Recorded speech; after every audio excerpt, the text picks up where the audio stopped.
is in order to consider amendments to H.R. 556. I recognize the gentleman from Virginia, Mr. Whitman, for the purpose of offering an amendment in the nature of a substitute designated Whitman 18A and S. Without objection, the amendment is considered read and open to amendment at any point.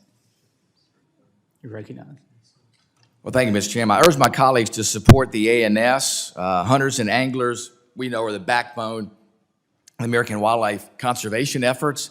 Their resources, their time and efforts have gone into creating the wildlife system, refuge system that we enjoy today, and they are indeed interested in long-term health. They're one of the main proponents in being able to get land set aside. I know just in my area, in the Rappahannock River Valley Wildlife Refuge Center, it is landowners, it is hunters, it is fishermen that have led to the expansion of this incredible resource that's there. And it does have one of the largest nesting populations of bald eagles there. So they are interested in making sure those bald eagles are not affected by what they do on the land there. But they also would like to see science used. They don't object to science. Nobody should object to the use of science in responsible public policy decision-making. So it's important that Congress comes to their defense and makes sure that decisions aren't ideologically driven or based on unscientific data or decisions that limit access to our public lands. Again, these lands belong to the people of this nation. We have a responsibility to be transparent, to use science in making those determinations. And I think the public is very willing to say, okay, show us the science. If there is a problem with lead, then don't allow the use of lead. And I want to thank my colleagues for the debate on this piece of legislation, and I urge its adoption. With that, Mr. Chairman, I yield back. Gentleman yields back. Is there further discussion? Mr. Huffman, you're recognized. Thank you. I wonder if the gentleman for Virginia would yield for a quick question, because I was a little confused by a couple of the statements that were just made. Does the gentleman believe that lead ammunition should be used for waterfowl hunting? No, it's currently not allowed. It's banned. And are you comfortable with that ban? The U.S. Fish and Wildlife Service made that decision. It started out as localized. The initial information didn't indicate that in all situations, but there was subsequent data that was gathered to show that it was indeed a responsible decision for that lead ban across the nation in wetlands areas. All right. So you support a nationwide lead ammunition ban for waterfowl hunting? I support how the U.S. Fish and Wildlife came to that decision, developing science, testing birds, determining were they ingesting lead, determining was it lead that came from sportsmen, was it lead shot from shotgun shells.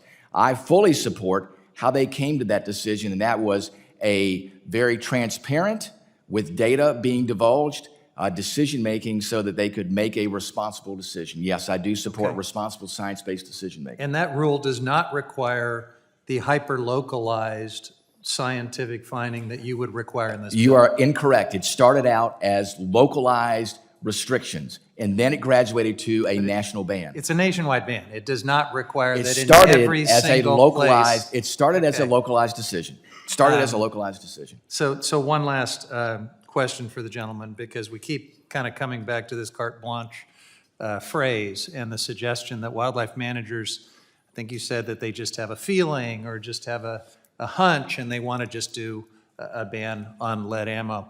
Now, if a wildlife manager actually did that without any scientific basis, without an administrative record that demonstrated a rational basis and a scientific basis, Mr. Whitman, you know and I know that the next day they would be sued.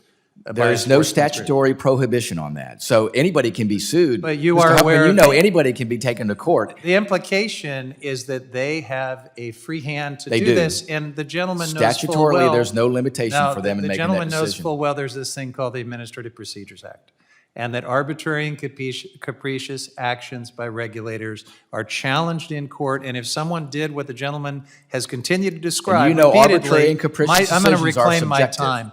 If someone did what the gentleman has repeatedly described, they would be sued the next day and they would lose. So this is a boogeyman, this notion of regulators run amok on hunches and whims, banning lead ammunition and tackle without any rational basis, without any science. That is simply not a thing. That is a boogeyman that we're hearing from the gun industry. I yield back. Gentleman yields back. Is there further discussion on the A&S?